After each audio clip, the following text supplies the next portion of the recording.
Well,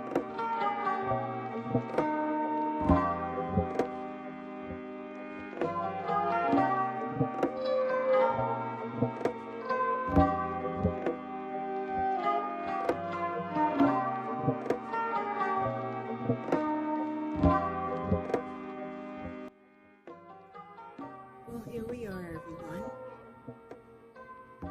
Today we are going to present smothered cube steak. And this is what we had for dinner tonight.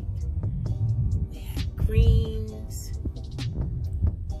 we had rice, and smothered cube steak. You all, everything turned out so good. I want you all to make this with me. Are you ready? Of course you are. Come on, let's go.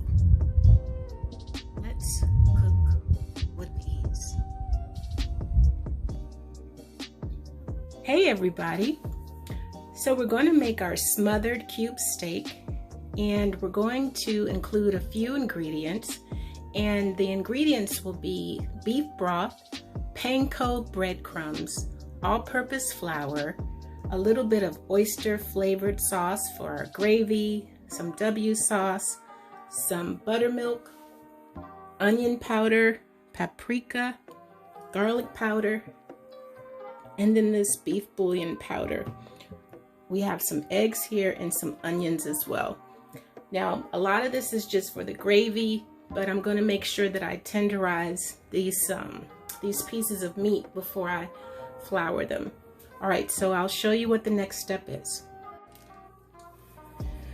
Okay, now I'm trying to get as much done off camera as I can. Now I know you didn't want to see me put salt and pepper and onion powder, garlic powder on the meat. I just went ahead and did that. So now this is my flour, and I just wanted you to see the amount of breadcrumbs that I'm going to put in the flour. And the Pankro is going to give it just some extra texture. I'm going to put some paprika, and the paprika is just for color. I'm going to put my garlic powder,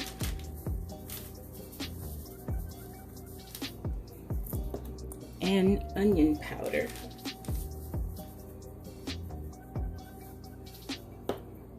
Some salt,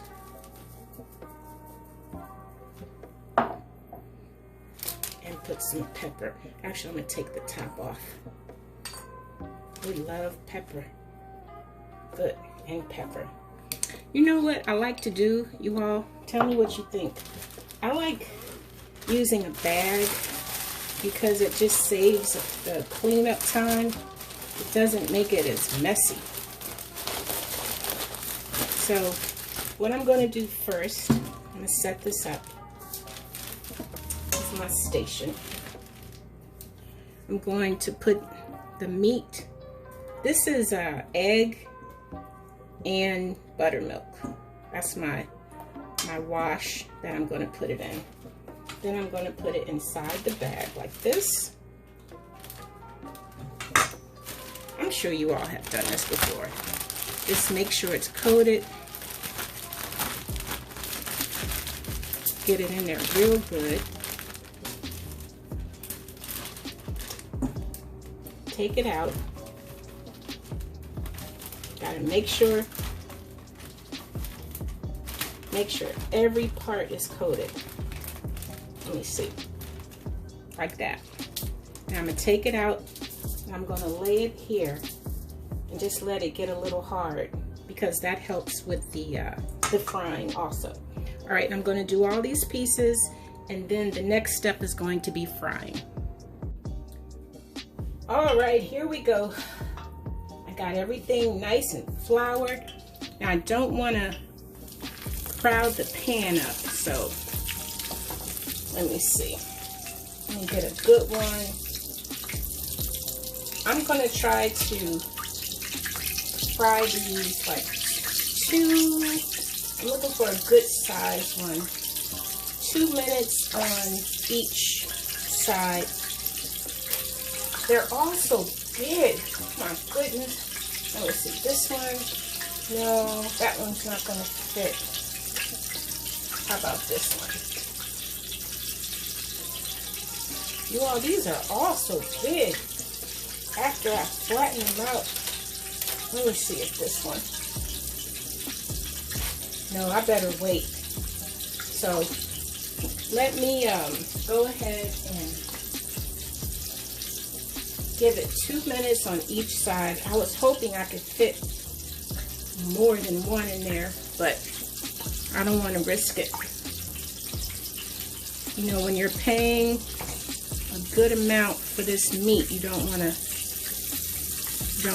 mess it up. Oh, maybe if let me see. I bet I could fit.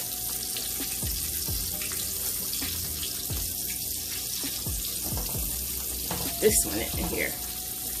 Oh, that's stretching it. Okay, now I'm gonna leave these alone, but I'm gonna come back before I turn it over. These cube steaks are really coming out beautiful. Take a look at this. Look at how beautiful it is. The color and everything. I'm gonna let this one fry a little longer. Now the reason why I said about 4 minutes on each side is because this is going to go into gravy and it's going to cook some more. But I just wanted to get a beautiful brown color before I take it out. Now there are about 4 more of these to go. I'm going to go ahead and finish these up so I'm not wasting your time. I'm going to finish all of those and then I'll show you the next step for the gravy. Well, I want to show you how beautiful our cube steaks turned out. Look at these, guys. Now, we're getting ready to make our gravy. So I'm going to use some of this oil that we fried our pork chops. Now, I said, did you all, Lord have mercy. Y'all, who's laughing? I'm not fixed. Now, see, that's a sign. I need to make some pork chops. That's a sign. Our cube steaks. I know somebody's laughing. All right, so, all right, I'm going to get some oil from there. And then we're going to get some of our flour that we used.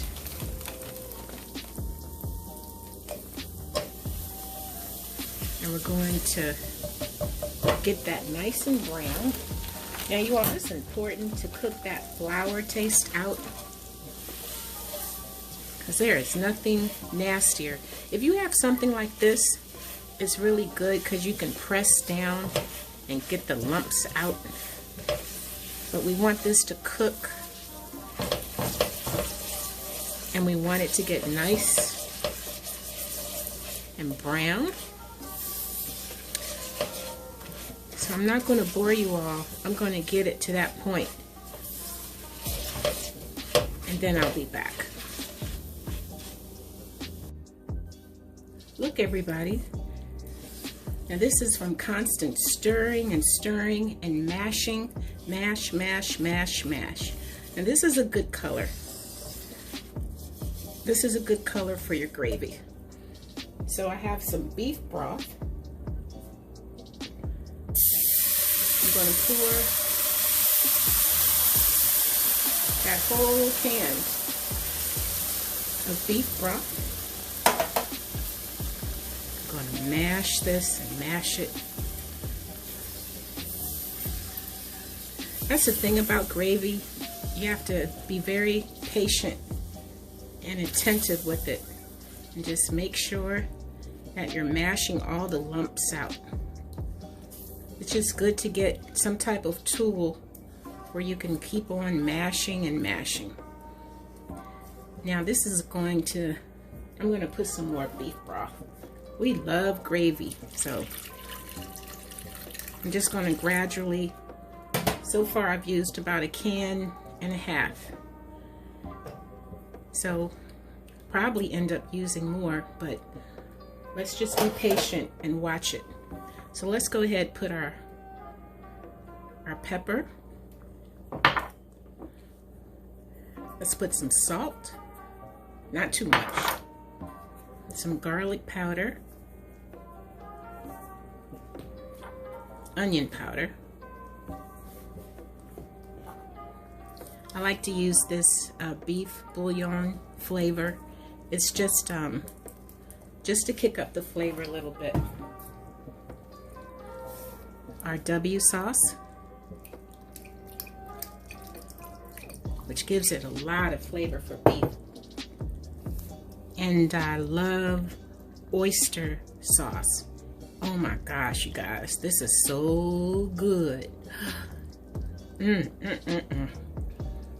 This is so good. I want you all to try. This gives your gravy so much flavor. Your family will say, what in the world is in there? And then it gives it this beautiful brown color. Now you determine how thick you like your gravy. I'm going to, this is looking kind of thick, but before I do anything, I'm going to let this come to a boil, and then I might as well put these in here too, my onions, so they can cook. I didn't want to fry them because I want them to cook along with the meat while it's coming all together.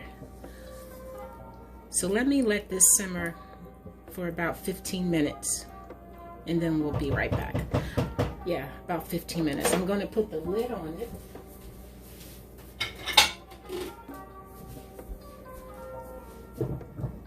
Let's give this 15 minutes. Okay, are you ready? Look. Ooh, you are. Look at this beautiful gravy.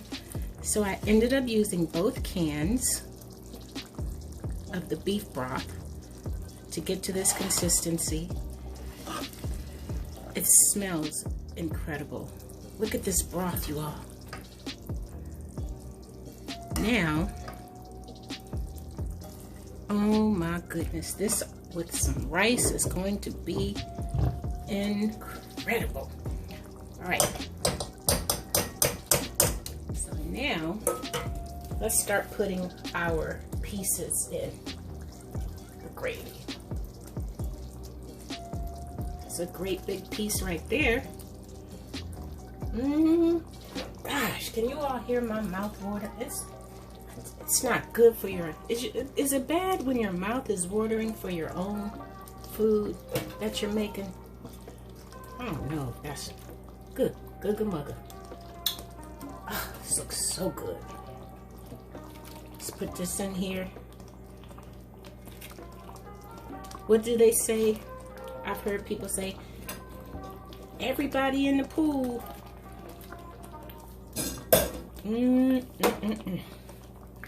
So everybody's in the pool. Wow, look at this, you all. So we're gonna let this get all nice and friendly. We're gonna let this get really good and tender. Let the meat soak in this gravy. Lord have mercy, y'all. And then after this, it's time to plate it up for you. Oh gosh, y'all, look at this. Look at that little baby just waiting for you. Okay, next time you see, you're gonna see the plate that I'm gonna fix for you. Hey, thank you for watching, you guys. This has been fun. All right, love you guys.